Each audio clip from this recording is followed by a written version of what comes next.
Great, welcome everybody. I am excited to have you all here today for us to talk about running effective meetings.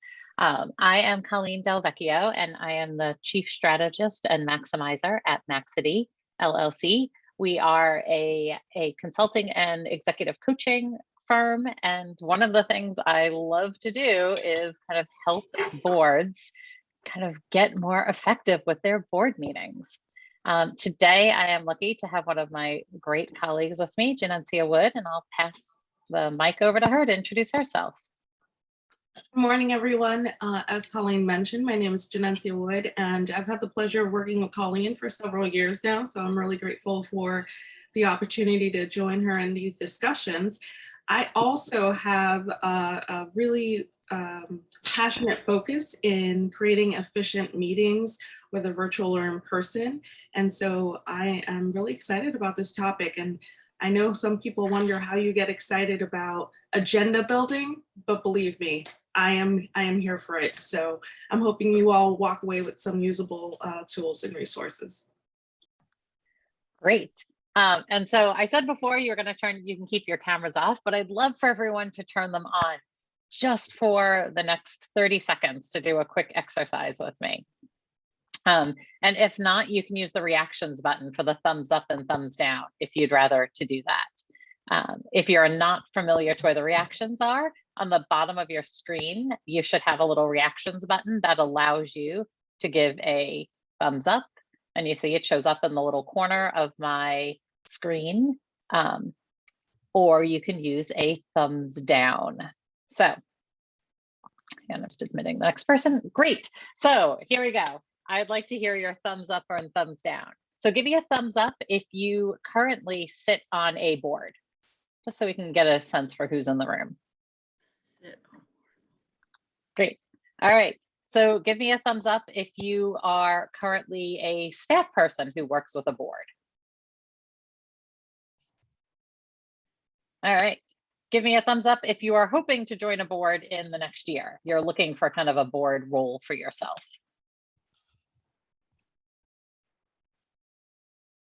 All right. Give me a thumbs up if you love attending meetings. These are like your favorite part of the day.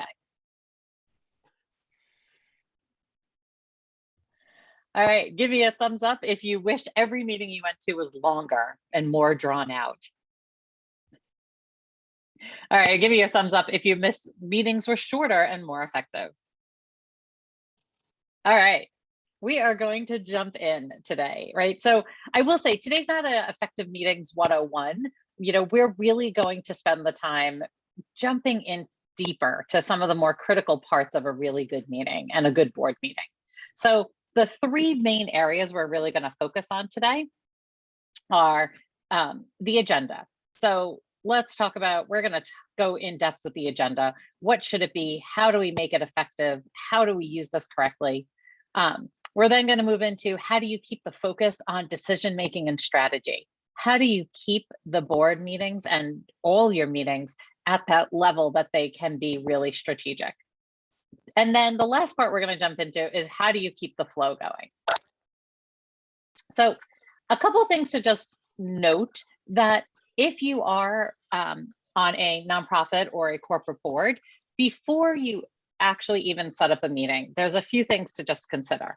So one, check your bylaws to see how long you have to give notice.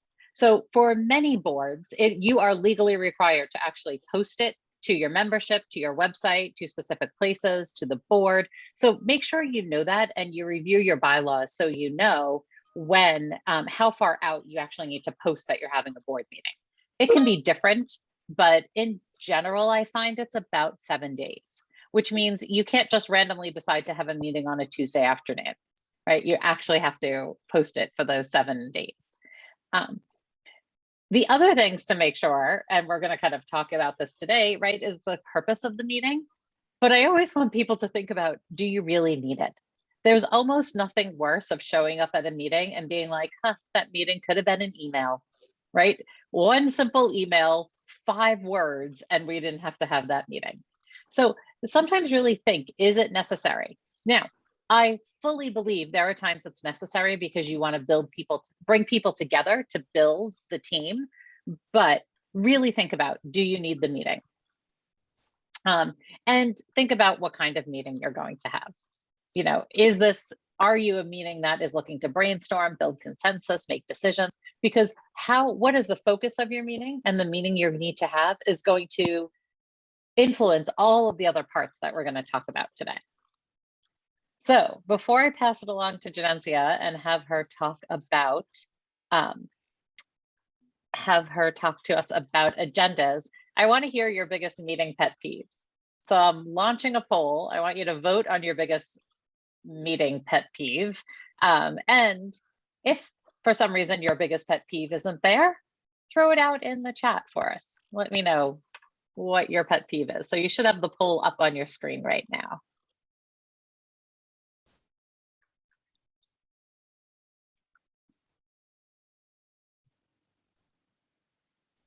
All right, well, let's give it another second. Perfect. Wow, 100% participation. There is nothing better as a meeting facilitator to actually have something show up as 100% participation. So let's see. I'm going to share the results for you. Right, so the pet peeves. The winner by a nudge is the ones that veer off topic too much. Right, the ones that go in 9 directions and don't stay focused. Next are meetings that are unproductive. We have lack of facilitation, no agenda, and could have been an email. A couple of people added things that they also don't like when there's no next steps identified, or impersonal meetings that are basically a lecture. Absolutely. So thanks for sharing that. And I am going to pass the mic to Genencia, who's going to jump in and start talking about agendas for us. Absolutely, Colleen. So thanks for that, because I could have clicked, I don't know if others feel the same way, but I could have clicked several of those pet peeves. Perhaps I'm too particular around my meeting expectations. So I do appreciate that everybody kind of came to the same outcomes that I would have selected as well. So when you're thinking about the kinds of agendas, right, Colleen kind of mentioned the building consensus, brainstorming, or decision making. I think one of the most critical failures in meetings is for the participant and the facilitator is, I don't know why I'm here, right? And so thinking about how we communicate to our participants, why are they there? What we want as meeting outcomes. That's a really understand as well. And just one final meeting outcomes, and then making sure that everyone's time is being utilized in the most effective way possible, or in the most effective way possible. I'm all about efficiency and expedience, and oftentimes when you set an agenda, it is either really, really narrow or really, really broad, right? So it's that balance of how much detail to give ahead of time versus how much detail to discuss during the actual meeting. And thinking about that. So when you think about setting the agenda, considering how long your meeting is, the number of people invited, and establishing your meeting goals. You would think off the top of your head, that's actually a no-brainer, right? You have 22 board members, you have, your consent agenda that Colleen's going to go over in a little bit, and thinking about, well, we know we need to vote on these 4 or 5 topics. So you want to actually build in as much time as possible to hash these things out and go through discussion. Actually, no, right? You want to be really, really intentional about when you're thinking about what needs to actually get accomplished in the meeting and versus how you're driving strategic direction for the rest of the time you have together.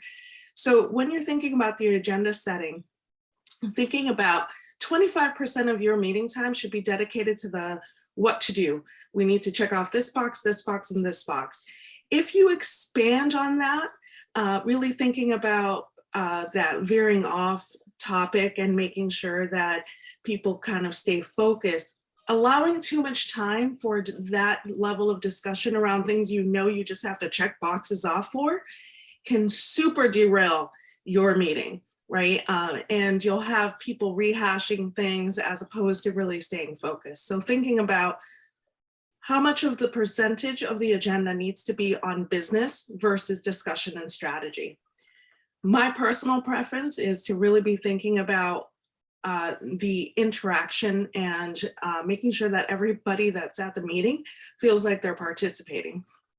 And so you should set aside the same time, around the same time of the meeting. Wow, good morning. Okay, when you're composing your agenda, the length of time that you dedicate to building that agenda should be consistent with the length of time of your meeting.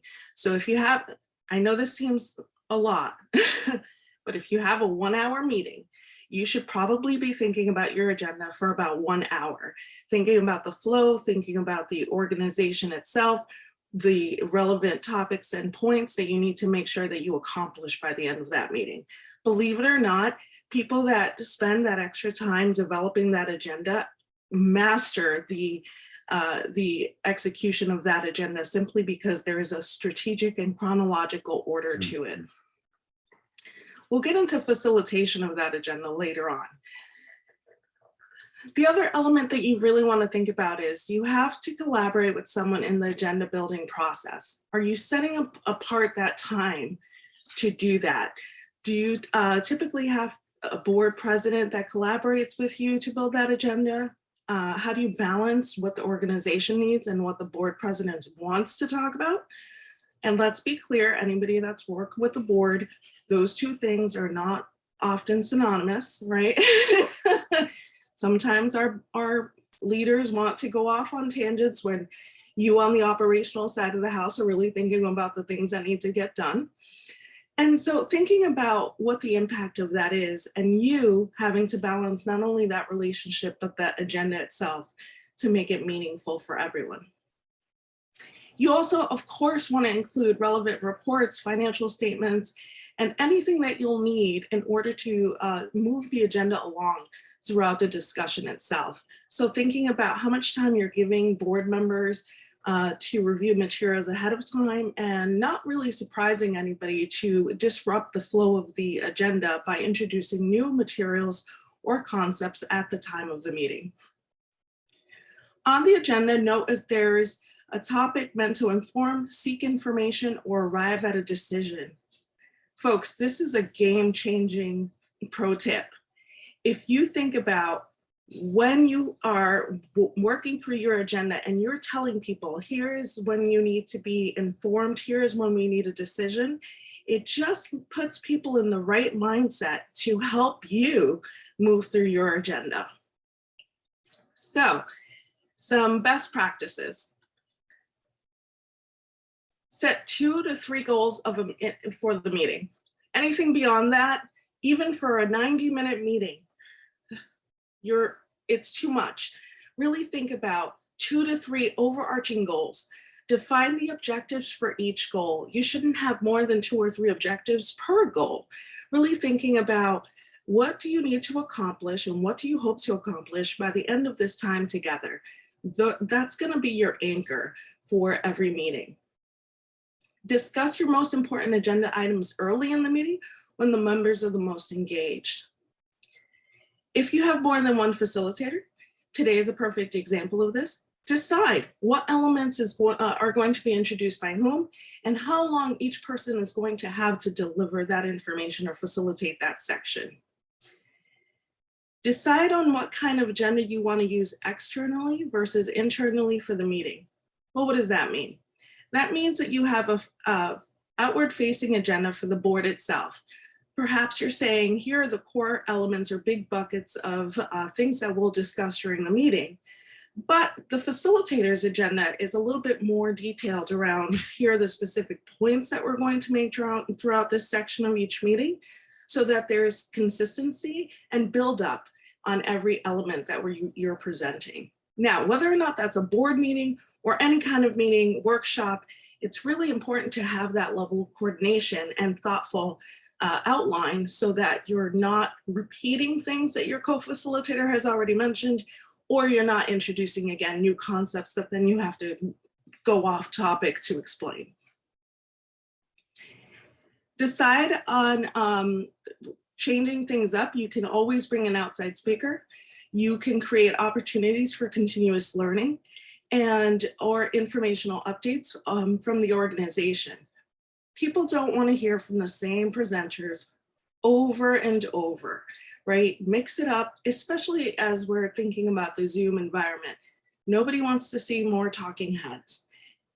However, if you're having an opportunity to learn something, then you're reinvested. Then you're like, oh, this is fresh and new. This is actually worth my time. And I stay committed to the agenda and to the purpose of the meeting. Colleen mentioned that this is not a one-on-one version of effective board meetings, but what I will mention as another pro tip is time zones. Really thinking about, are we focused on a US centric, or in my case, an East Coast centric time zone? Is my meeting accessible both in the facilitation, the tools that I'm providing, and the way that the meeting is being facilitated to everyone?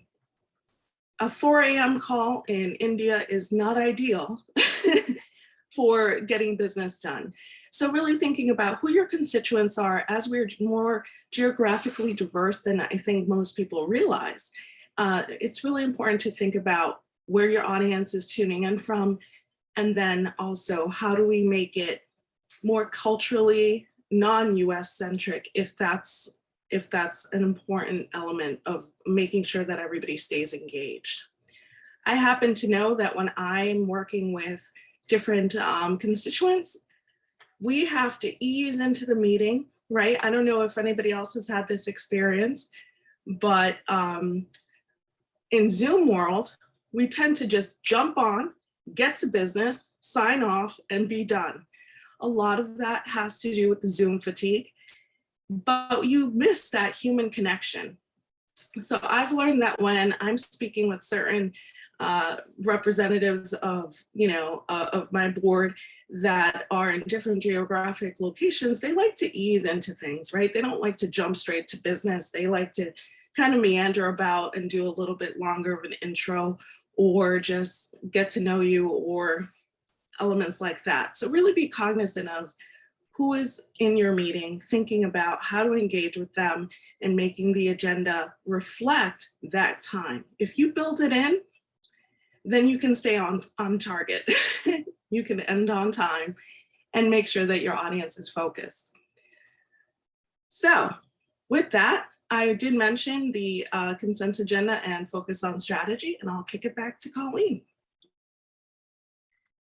Thanks, Jadencia. I did want to kind of note, I am kind of throwing some notes in the chat as we're kind of talking, but one of the ones that to me is really a big game changer is that idea of noting on the agenda if a topic is meant to inform, seek information, or arrive at a decision.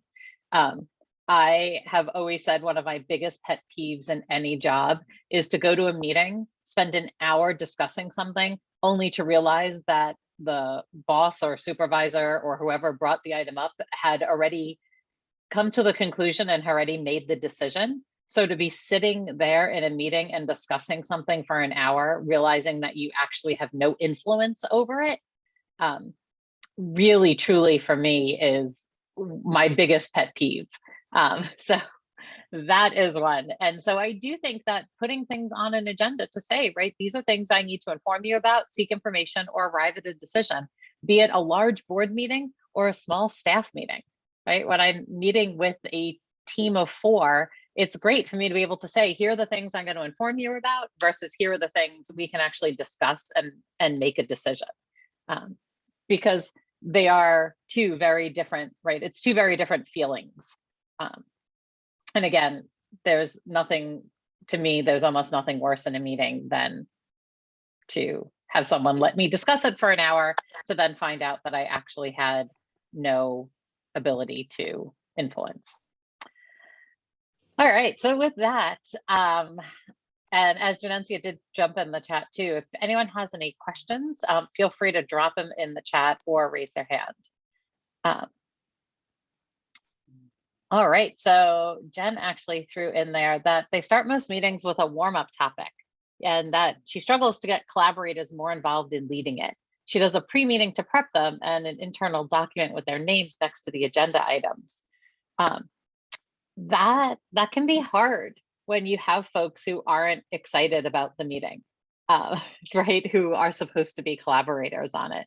So in my mind, if they're not going to be excited about the topic, I don't have them lead it, right? As much as we want them to be kind of part of it, sometimes it's like, if, I am never going to be the person who's excited about budgets and finance, right? That stuff is, I'm never going to be excited explaining a profit and loss statement to a group of folks. And so I'm going to make sure that, if Audrey loves profit and loss statements, I'm going to be asking Audrey to explain that to people, and making sure that's there.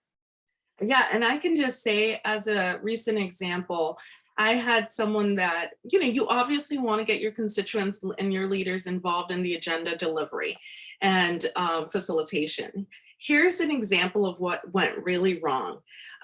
We had someone leading our discussions, and at one point, she's reading off of a script that we've written for her.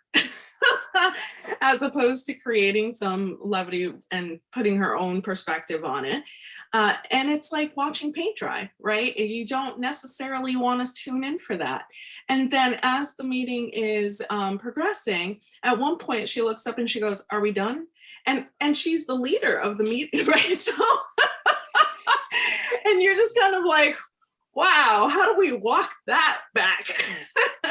So, as someone that's trying to facilitate the facilitator, it's really an interesting dynamic. So I really, Jen, I feel for you in that moment, and I agree and endorse everything Colleen just said. If the person's not passionate, enthusiastic, it's all about presenting it as, hey, we would love to do this for you. Why don't you think about what you want to, what you would like to present on the agenda? Is it the welcome? Do you feel really strongly about creating community or connection? And then bringing out that passion so that the person is feeling engaged, but also delivering content in a way that is engaging. So sorry to cut you off, Colleen. Thanks for letting me chime in. Yeah, and I think also when you think of things of a warm-up topic, there are some folks who are always going to hate, right, icebreakers, warm-up activities. This is actually my next poll, so I'm going to throw this out there before we kind of talk about this, right? So, right, so do you think icebreakers are a necessary part of meetings? How do people feel about those kind of warm-up activities, icebreakers?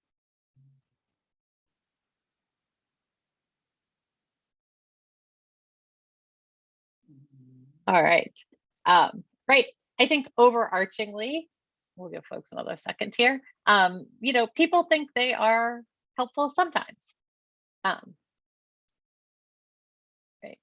So, right, they're helpful sometimes. Some people said yes, even though they dislike them. One person loves them. Two people think they're never a good idea. And so I think in that sense, as you think of a warm-up topic, try to think of ones that make sense, right?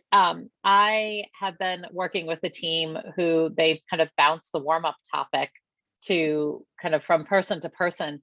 And each week it was like, share a picture of this, share a picture of the lock screen on your phone, share a picture of somebody, your favorite Halloween costume, right? And it got to the point where staff were going crazy, going, every week I need to spend 15 minutes before this meeting searching for a photo of myself that meets the criteria that someone has. And I get that it was trying to build that connection, but it kind of got a little bit hard. Right. And Jen, I love that, right? And I love what you said, right? Keep it simple, iced coffee or hot, right? Really spend a few minutes on it. And if there's some way to connect it to what you do, it's even better, right? If you're the person who, I don't know, trying to think of some kind of interesting ones that were kind of good that we did recently. We were talking about ordering new office supplies with one particular organization, or like custom office supplies. And so the question came out of mechanical pencils, pens, erasable pens, which do you prefer? Right. And so we kind of had that quick kind of discussion, which then was able to lead into, okay, we need to choose what tchotchke we're going to have, like what sort of writing utensil we're going to use to send out to people this year. So if there's a way to connect it, it makes it feel even better, for sure. So, all right. And yes, I agree, Melissa, that it has to be something less likely to digress into a full hour conversation. So one of those ones that I said, the org that I was working with that was doing the pictures, people, they said like your favorite Halloween costume. And so many people put up pictures of when they were little kids. Well, to get through 25 people putting up their cute picture of themselves as a little kid and everybody oohing and eyeing and having conversations, we were 35 minutes into the meeting for the quick warm up, right? That is not going to get anyone anywhere. So I'm going to move us over to the idea of kind of keeping the focus on strategy and decision making. Now, there are times, like I said, that meetings are because you need to connect with folks, particularly in this time of COVID. But I would be really clear that this meeting, our focus and our goal for this meeting is to make sure that we are building team and building connections. The majority of your meetings should have some sort of focus on strategy and decision making. So when I think of this, I think of really, this should make sure that you are keeping the focus on your organizational goals. If you are an org that has a strategic plan that has broken it down into a month by month, right? Those types of things, those should be what happens there, right? You should make sure that those are the things that are on the agenda. If you are a nonprofit, your agenda and your focus should be on your organization's mission. You should make sure that there is mission happening and that you are focused on the mission of your organization. Now, what happens, and quite often in these meetings, they end up being,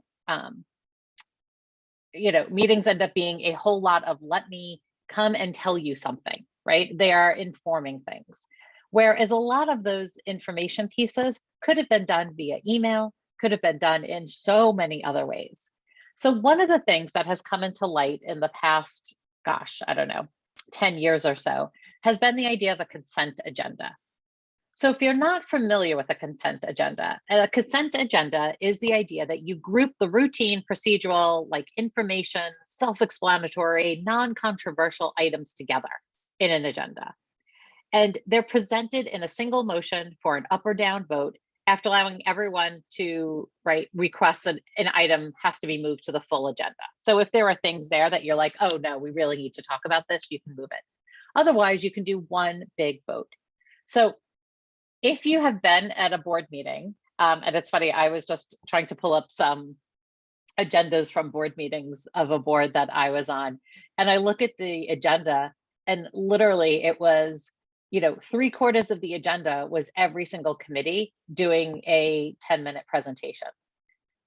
Okay, 90% of what those folks said was in their report, was them reading the report back to us. So a consent agenda lets you move all that aside.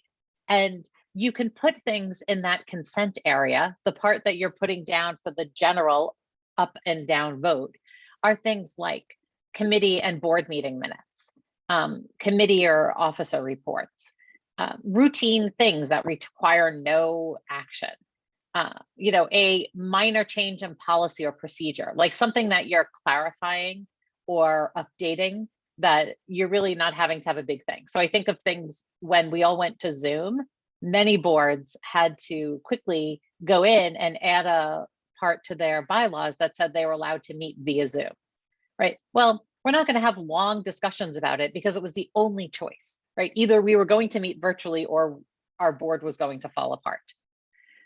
So things like updating documents, all of those things go in this consent agenda where you can quickly vote on it. So I'm going to share my screen to show you an example of this. Okay.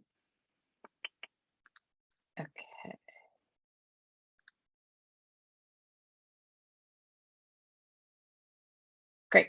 So here's a sample consent agenda. And we will send a link to this one out after the meeting as well.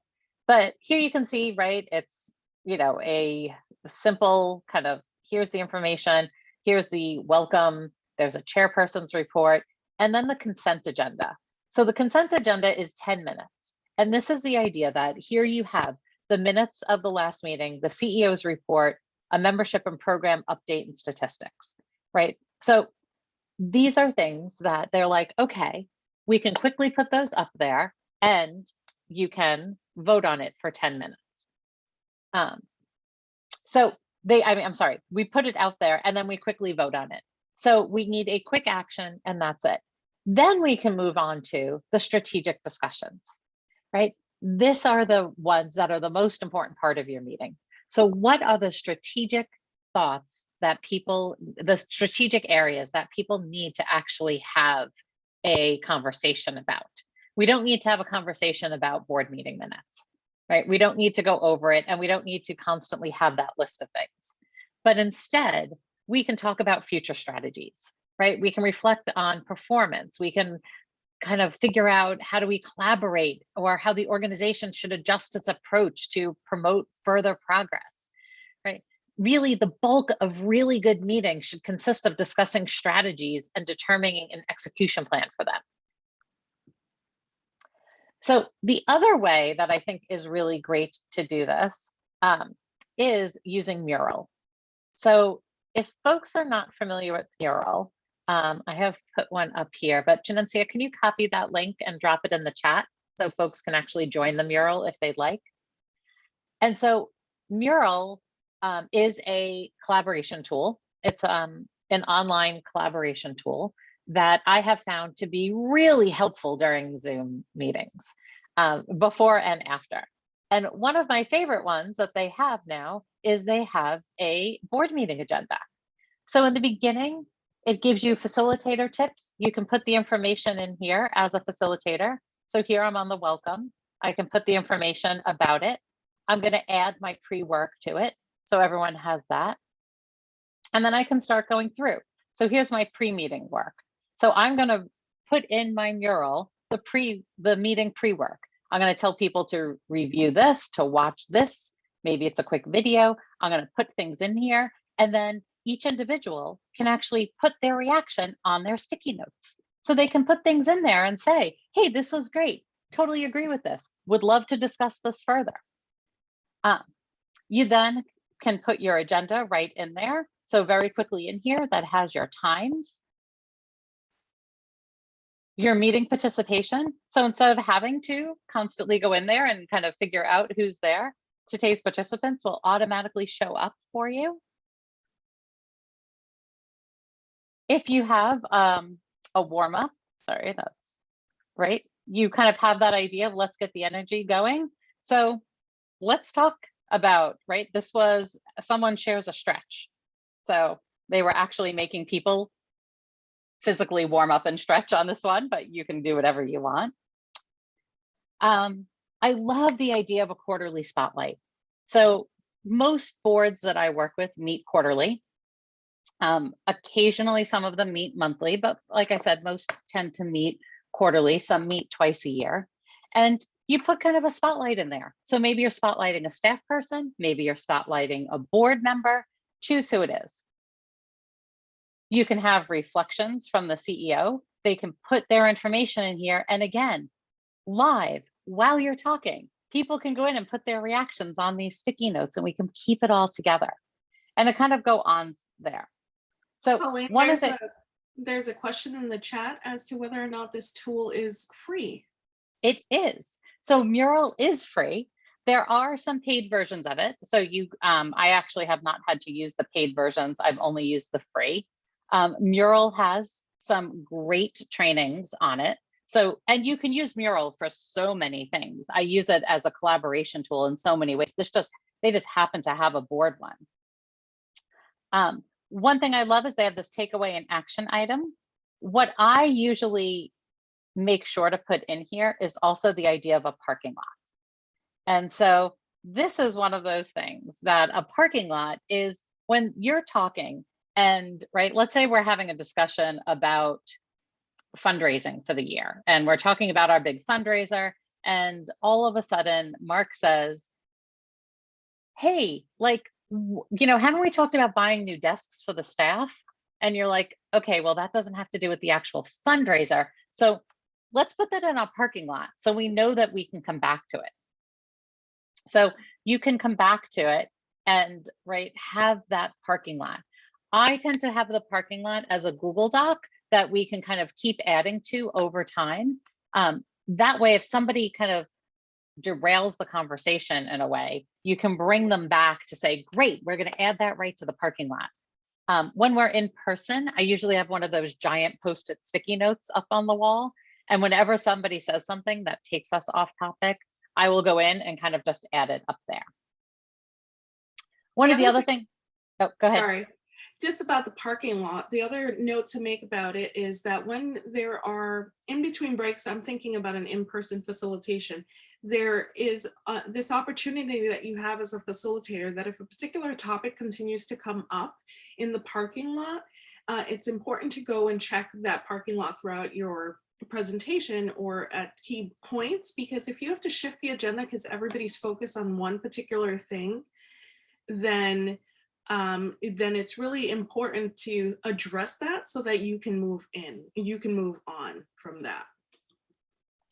Absolutely. And I love the idea of that parking lot, right? Because you can say, thanks for that, Janencia. I'm going to put it up here and we'll get back to it. The last thing that I do love about Mural, it's not letting me click on the rate the meeting piece, but there is the ability at the bottom to everybody can quickly rate the meeting on a scale of 1 to 5. They can reflect on the meeting experience, something they liked, something they wished, something they wondered. So you can kind of move forward. I love ending meetings with I like, I wish, I wonder. So somebody asked about the mobile and tablet usage. I haven't explored that yet. I will actually make a note to myself to explore that and see what it looks like for future. But the idea that folks can rate the meeting quickly, I know quite often we send out evaluations after meetings, and I will say personally, if I got another meeting evaluation that said things like, tell us how you liked the food and beverage at the meeting, right? Nobody cares. That is not something that is strategic. It is not going to be focused. But if folks can just rate the meeting and talk about one thing they liked, one thing they wished, and one thing they wondered, that's great. Here, it does have the place for the key takeaways and action plan. And again, when you're doing this, you have that ability in the key takeaways and action plan to be adding things throughout the meeting. That's one thing I do love about Mural is throughout the meeting, you could add things. The last piece here that I want to show is the idea of meeting notes, right? Making sure that you are taking those meeting notes during a meeting and that they are high level and strategic.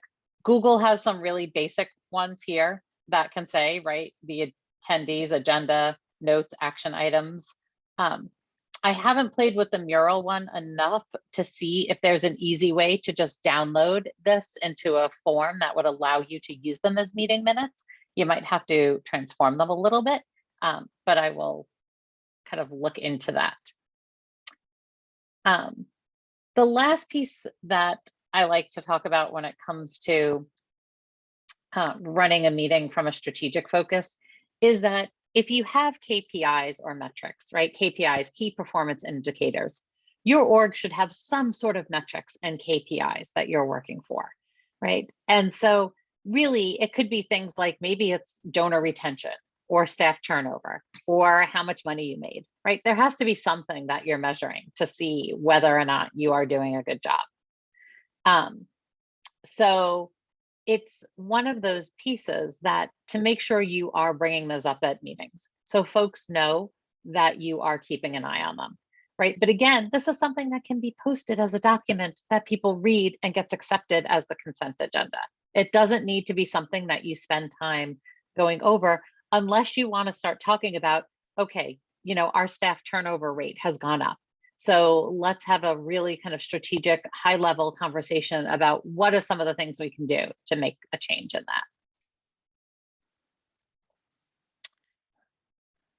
that. Okay, so now I want to move us on to kind of our last piece here. Oh, and so Audrey wrote about, it's a great program for meeting organization, but you do need to consider boards' willingness to engage with new tech platforms. Absolutely. I will say I have used, every group I've ever used Mural with is so blown away by the ability to kind of brainstorm on it. This one that I showed you is specifically around an agenda for a board meeting, but they have ones that are a simple brainstorming one. So we can get everyone in putting their thoughts in. So you don't have to use the whole agenda piece, but there are some kind of great pieces to it. And I think because people see it as so helpful that it, I found it to be almost easier to adopt people to it as something when we're doing virtual meetings, right? I wouldn't use a mural if we were in person, but for a virtual meeting, it is definitely a way to kind of feel that level of collaboration that is harder to do in a Zoom meeting. You know, I do, right? There aren't, even if I send people to breakout rooms and have discussions and come back, you know, it's not the same as being in person. And I feel like Mural gives it a little more of the, let's kind of interact with people.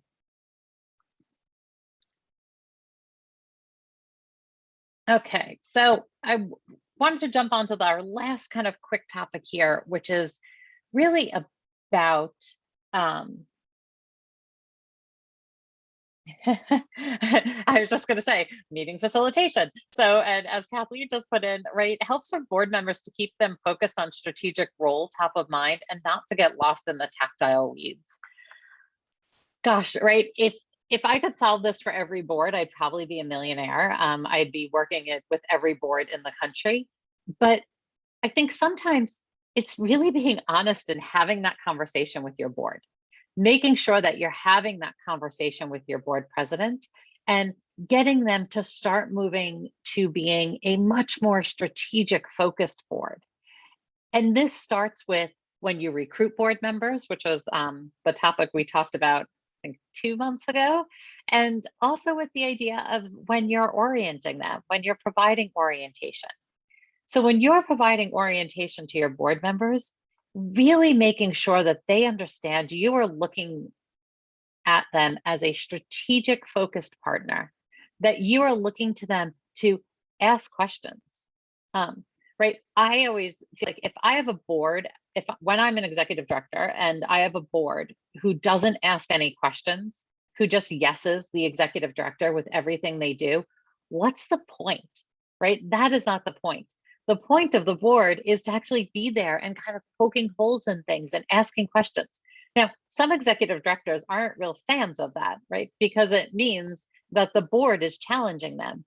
But that's really what the board should be doing from a strategy standpoint, right? I don't want a board to come in, and I will say this is a real life example of a board I worked with. We legitimately ended up spending almost 2 hours at a meeting discussing name tags and how the name of the organization, the person's name, and what else should be on our name tags. 2 hours talking about name tags.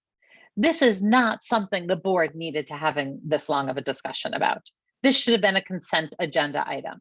This should have been something that staff did, proposed, and said, here are our new name tags. We just want to show them to you. We are informing you about them, right? Now, it's not like they were going crazy and, you know, all of a sudden changing colors or like doing anything that was different. So part of it is making sure that you're putting things out there to your board on the agenda, that they have the ability to keep focused on their strategic role, and that you're asking them to stay focused on that strategic role. So instead of putting on an agenda, right here, let's talk about or let me show, right? Because if I say it in the meeting, I would like to show you what our new name tags look like, right? Here's our new name tag. Well, when I show this to you, everybody thinks I'm asking for their opinion. So instead, if that's on the consent agenda, I would put forward something that I actually did want them to focus their strategic role on. And before the meeting, I'm going to send them information about it so they can get prepared and be ready for that.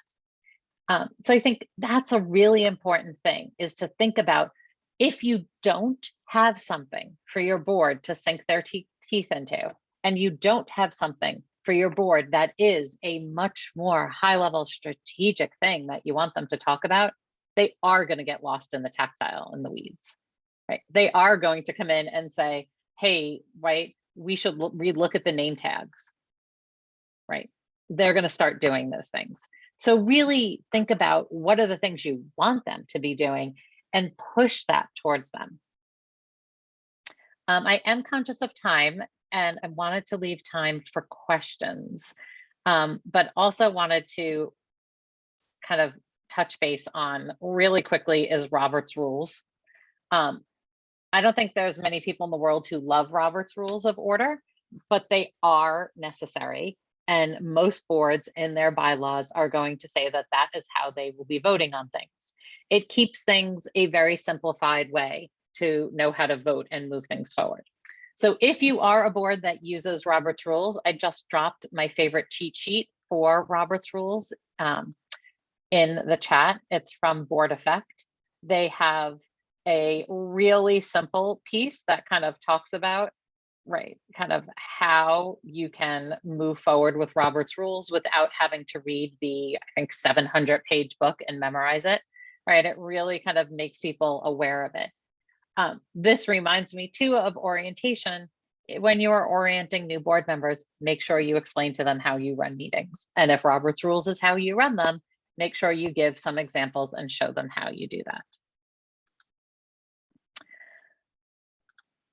Wanted to see if folks had some questions, but if not, we will kind of keep chatting about some of our thoughts on meeting flow.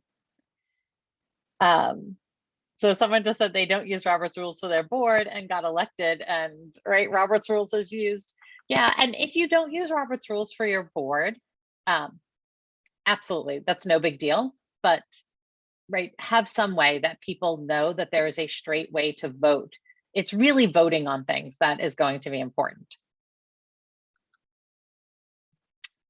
So Kathleen asked about meeting flow. Yes, so meeting flow, right?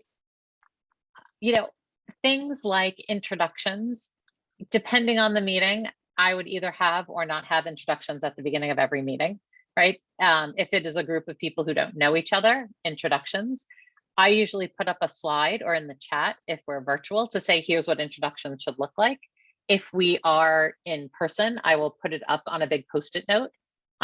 I tend to go with things like people's names, maybe where they're from, something about their connection to the org, their pronouns, things like that. We talked a little bit about icebreakers. So one of the things I love to start with, particularly for board meetings, as opposed to, but even some team meetings, is kind of a mission moment where somebody is able to tell the story about something that happened between the last meeting and now that kind of connects to the mission, right? And so this could be just something to kind of a feel-good moment. As you kind of go through kind of to have effective flow, it's important to kind of assign roles, right? This is going to be really important. I have timekeepers. I am the person who in meetings, I will do things like this to put up a green thing in my square to say, hey, you have 1 minute left.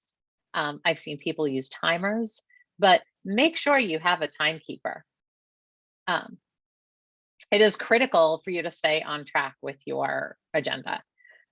Make sure you have somebody who's in charge of minutes and note taking and a facilitator. If your board president has not been a board president before and has not facilitated meetings, have them sit down with someone and talk about what are the best practices to facilitate a meeting, right? Because there are, right, so many different ways to facilitate a meeting, and you want yours to be really effective. I tend to like meetings where there's kind of your welcome and introduction, you do the consent agenda, you vote, you do that general vote piece on all the things you have to, and that you then jump into strategic discussions, right? You go into some sort of strategy discussion. And then kind of putting at the end, right, if there are some kind of committee reports or more kind of informed things that were not a simple consent agenda. Throughout it though, really key, somebody should be taking the notes that also say the to-do lists, the meeting follow-up, the action items, right? We looked at that on Mural, having that parking lot, assigning to-dos, right? Having to make sure that there's always somebody who is keeping track of what are the things to do and who has raised their hand to do them. Genesia, I'm sorry, I think I covered like half of what you usually cover on this, but is there any other points that you can think of for meeting flow that you think would be really important for folks? No, I think I'll just re-emphasize our earlier point around the facilitator. I think the meeting flow, you can be as organized as you want in regards to how the meeting should move. But if folks are unfocused or your facilitator is not particularly honed in, then you will lose control of your meeting. So as a facilitator of your facilitators or the meeting facilitation, you really have to be thoughtful about standing your ground, if you will. You really need to be like, okay, and I've seen Colleen do this at, Colleen's a pro. So I've seen her do these in moments that can be contentious and people are really, really excited and passionate about talking about a particular point. And Colleen will say something like, great, we're gonna put that in the parking lot and then we're gonna move on to our next agenda item. Other strategies that I've used is I'll say, hey, listen, it seems like this is a really passionate topic that everybody wants to contribute to. We can make a choice right now to continue speaking about this and parking lot, using the parking lot for a different element of the agenda, or we can pause here and pick it back up at our next meeting. So really thinking about when you're interjecting and interrupting passionate discussion to really be intentional about how you're moving to the next moment. A lot of people will say, oh no, let's just keep going on the agenda. And if you have a lot of type A's in your meeting, they will really want to stick to that agenda, and that kind of passionate discussion is going to disengage them. So really making sure that you have that balance around making an intentional choice to either table the topic that's passionate at the moment and transitioning, or making sure that you say, great, we're going to continue this topic for the next 5 minutes, and then we're going to move on. That gives people a choice and also lets people feel like they've contributed in the way that they've wanted to. So that's the only note that I'll add there. Thanks, Colleen. Thanks. Yeah, and that is so key. So in our last 2 minutes here, I'd love to hear your takeaways from today, right? What is the one thing you're going to do differently in your next meeting, right? What is one tip that you heard today that you might do differently?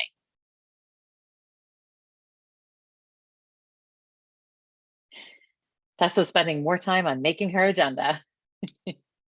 Absolutely, right? Some of the planning, the mural. Jamboard, I do think, Evan, is a good tool. I think Mural just, it's new and it's definitely, I feel like, beat things out at the moment. Clear consent agenda. I love consent agendas. I feel like it makes meetings so much better that we don't have to happen. So thanks, everyone. I love to see all of these here. There are some more resources that Genesia is throwing in there for you. We will follow up. Oh, and yes, Erin, noting on the agenda, do we want to inform, seek info, or make a decision? I will be following up with the recording of this and some of the handouts. And we'll send those off to folks probably on Monday, because I don't know that I'm going to get to them today. If you have any suggestions for topics you would like us to cover in January, please feel free to drop them in the chat. If not, you can reply to my email when I send you this information, or you know anyone who'd be a great guest speaker for us. I'm always looking for really fun, interesting people to have conversations with. And I always say it can be on any topic. Like a lot of these, we have been focusing on nonprofits and nonprofit board development this fall, but I'm also happy to kind of talk about executive coaching and how to get, how to move forward in your own careers or any of those things. So great to see everybody. And I hope to see you all again in the future. Thanks for joining us today. Bye, everyone. Everyone.